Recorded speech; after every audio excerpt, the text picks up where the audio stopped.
Question number 11.10 says that a brass rod having length 50 centimeter and having diameter 3 millimeter joined to a steel rod having same length and same diameter.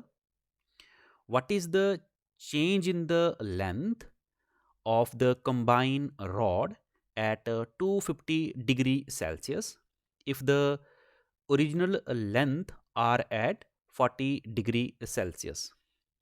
एक question है। इस question में हमें दो rod दी गई हैं, एक steel की रॉड है और एक ब्रॉस की रॉड है। दोनों रॉड की लेंथ सेम है, तो हम ऐसे लिख सकते हैं length of brass is equal to length of steel.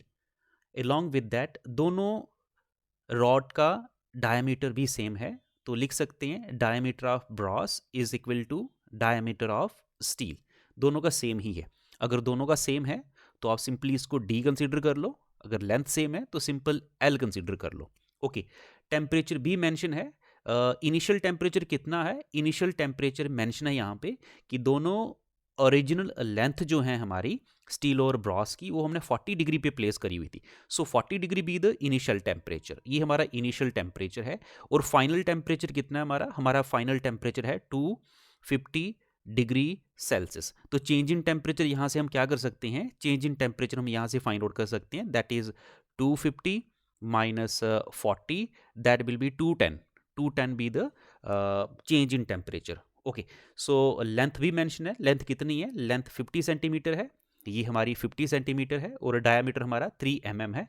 Okay, so fine क्या करना है हमें? हमें इस क्वेश्चन में फाइन करना है कि is there a thermal stress developed at the junction. हमें ये फाइन करना है कि क्या थर्मल स्ट्रेस डेवलप होगी दोनों रॉड के जंक्शन में। हमें बेसिकली करना क्या है?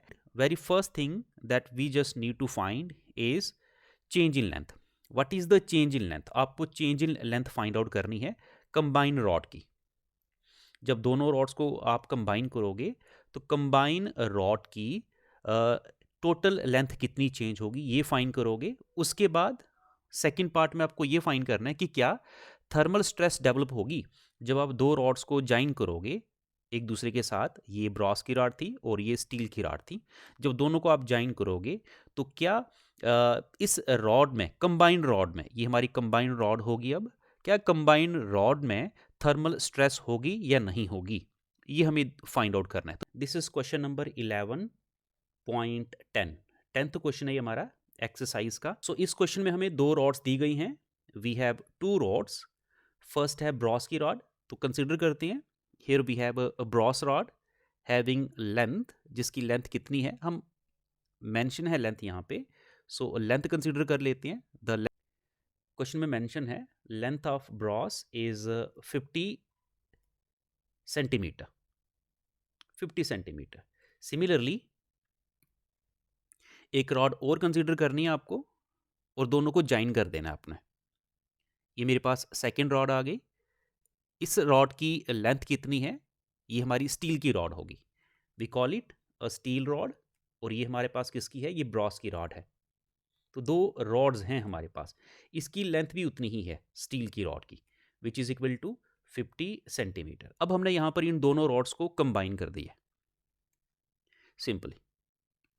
इन दोनों रॉड को हमने अब यहां पर कंबाइन कर दिया है। ओके, सो इनिशियल टेम्परेचर कितना था? इनिशियल टेम्परेचर वो भी लिख लो यहां पर। Initial temperature that will be 40 degree and final temperature कितना है वो भी मेंशन है यहां पर। फाइनल टेम्परेचर है हमारा 250 डिग्री सेल्सियस। ओके, तो यूज किया जाएगा। चेंज इन टेम्परेचर कितना होगा? चेंज इन टेम्परेचर को हम लिख सकते हैं delta T, which is equal to T final minus T initial. ये आ जाएगा हमारा 250 minus 40 which is equal to 210 degree Celsius. ये हमारा चेंज इन टेम्परेचर आ जाएगा। हमें फाइंड करना है यहां से change in length. Change in length, किसकी लेंथ चेंज हुई, किसकी चेंज इन लेंथ फाइंड करनी है हमें, कंबाइन रॉड की। जब आप दोनों रॉड्स को कंबाइन करोगे तो फिर आपने बताना है कि जब 40 डिग्री से आप 250 डिग्री टेम्परेचर रेज करोगे तो कंबाइंड रॉड की लेंथ कितनी चेंज होगी, कितनी चेंज होगी वो फाइंड करना है। सो फार्मूला क्या रहेगा, ये रहेगा आपका delta L, that is change in length, लेकिन कंबाइंड रॉड है तो इसको सी से रिप्रेजेंट करेंगे।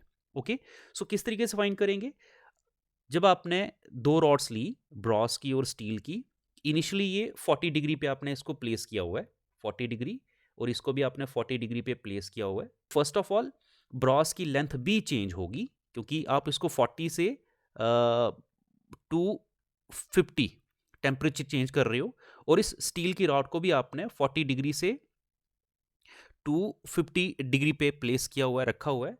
सो ब्रॉस की लेंथ में भी चेंजेस आएगी। ब्रॉस की लेंथ में कितनी चेंज आएगी, delta L B. Similarly steel की लेंथ में भी चेंज आएगी, स्टील की लेंथ में कितनी चेंज आएगी, delta L S. Okay, so total change in length of A combined rod वो कैसे फाइंड आउट की जाएगी, वो कुछ इस तरीके से फाइंड आउट की जाती है, change in length of a combined rod is equal to sum of change in length of brass rod plus change in length of steel rod। तो ये फॉर्मूला है जो हम यूज करेंगे। सो हमें इंडिविजुअली क्या करना पड़ेगा, हमें individually separately change in length of Bros and steel ये सॉल्व करनी पड़ेगी। तो सॉल्व करते हैं, सबसे पहले हम लेते हैं change in length of brass, brass लेते हैं। सो चेंज इन लेंथ का फार्मूला क्या होता है, चेंज इन लेंथ का फार्मूला होता है हमारा alpha B L B and delta T. Alpha B that is linear expansion of brass, given है क्वेश्चन में, और उसकी वैल्यू है 2 into 10⁻⁻⁵। Length of brass, original length of brass भी मेंशन है, वो हमारे पास 50 सेंटीमीटर है, इसको 50 सेंटीमीटर ही कंसीडर करेंगे। क्यों, क्योंकि जो फाइनल लेंथ हमारे पास आएगी उसको भी हम सेंटीमीटर में ही रखना चाहते हैं इसलिए। And change in temperature that is 210। Okay, इसको अगर हम सॉल्व करें तो लेंथ आती है 0.21 सेंटीमीटर। सो ये हमारी होगी change in length of brass. Bros की लेंथ में इतनी चेंजेस हमें देखने को मिलेगी जब हम ब्रॉस की लेंथ को 40 डिग्री से सीधा 250 डिग्री में क्या करेंगे, प्लेस करेंगे। सो इसको कंसीडर कर लो, that is our equation number 2। Similarly हमें अब change in length of steel भी फाइंड करनी है।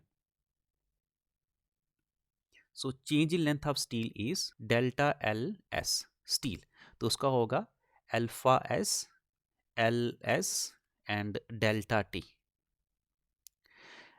The linear coefficient of alpha mention है यहाँ पर, linear coefficient of steel mention है, that is 1.2 into 10⁻⁻⁵।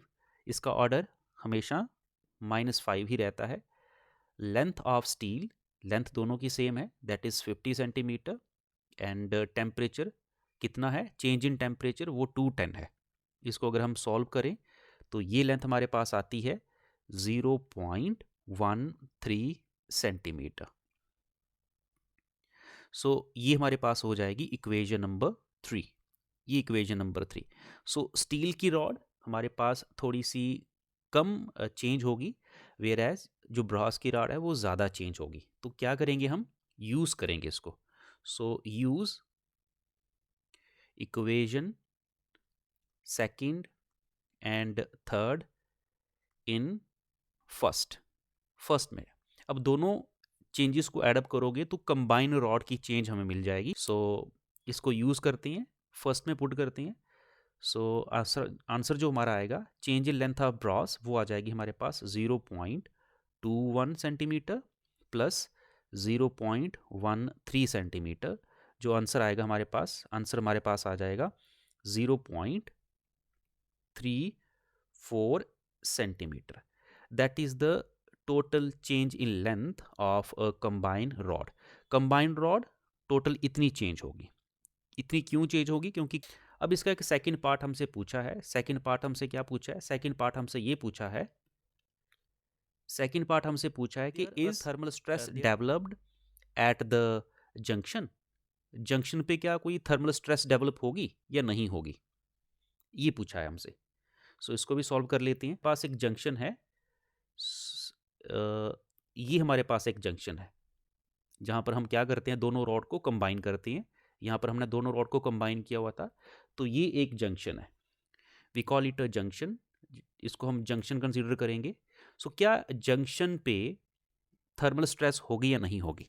Last time हमने डिस्कस किया था कि थर्मल स्ट्रेस कब डेवलप होती है, जब किसी रॉड को हम रिजिड स्पोर्ट में, अगर हमारे पास दो रिजिड स्पोर्ट्स हैं तो रिजिड स्पोर्ट्स में क्या कर देते हैं, उसको बांध देते हैं। रिजिड स्पोर्ट्स में उसको हम फिक्स कर देते हैं, और फिर अगर हम उस रॉड का टेम्परेचर राइज करें या फिर टेम्परेचर डाउन करें, तो उस रॉड में बेसिकली स्ट्रेस डेवलप हो जाती है, टेंशन डेवलप हो जाती है। उस स्ट्रेस को या टेंशन को हम क्या बोलेंगे? थर्मल स्ट्रेस बोलेंगे। बट इस क्वेश्चन में ये जो कंबाइंड रॉड है, इसके दोनों एंड पे हमने कोई भी एक रिजिड सपोर्ट नहीं रखी है। अगर कोई रिजिड सपोर्ट नहीं रखी है तो ये वायर, ये रॉड जो है, ये हमारी इसमें थर्मल स्ट्रेस डेवलप नहीं होगी। तो ये यहाँ से फ्रीली एक्सपेंड होगी, और यहाँ से सेकेंड एंड से, क्योंकि कंबाइंड रॉड के दो फ्री एंड हैं, ये फर्स्ट फ्री एंड कंसीडर कर लो, इसको सेकेंड फ्री एंड कंसीडर कर लो। जब आप 40 डिग्री से 250 डिग्री टेम्परेचर राइज करोगे तो दोनों एंड क्या होंगे, हमारे दोनों एंड एक्सटेंड होंगे आउटवर्ड, बाहर की तरफ। सो अगर दोनों एंड एक्सटेंड हो रहे हैं with the increase in temperature, तो थर्मल स्ट्रेस इसमें वायर में डेवलप नहीं होगी। तो हम लिख सकते हैं नो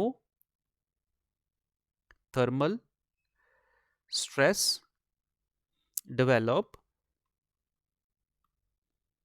एट जंक्शन। जंक्शन में कोई थर्मल स्ट्रेस हमारी डेवलप नहीं होगी। अगर हम रिजिड सपोर्ट यहाँ लगा देते बाहर, ये जो दो फ्री एंड हैं इसके कंबाइंड रॉड के, अगर यहाँ पर रिजिड सपोर्ट्स होती तो फिर यहाँ पर क्या होता, फिर यहाँ पर एक थर्मल स्ट्रेस डेवलप हो जाती। लेकिन अभी प्रेजेंटली यहाँ पर क्वेश्चन में मेंशन नहीं है कि रिजिड सपोर्ट्स है कि नहीं है। हम यही कंसिडर करेंगे कि नहीं है। अगर नहीं है तो कोई भी थर्मल स्ट्रेस डेवलप नहीं होगी। So this is question number 10 point, this is question number 11.10।